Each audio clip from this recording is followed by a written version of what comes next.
unless there is a hunger and passion to go to the next level of who you are, really you may not have what it takes to be a teacher who gives it all out. Why do we call it a building when it's already built? Any building, when it's already built, we call it a building, right? But look at the next one. And why do we call a person educated as if it's over?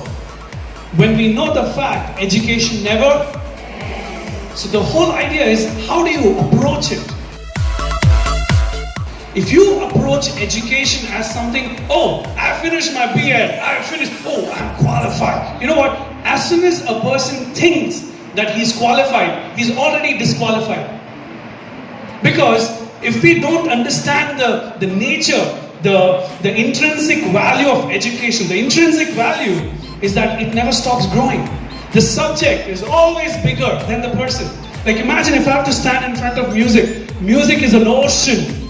And I say, I know music. And you know what music, the ocean of music would say?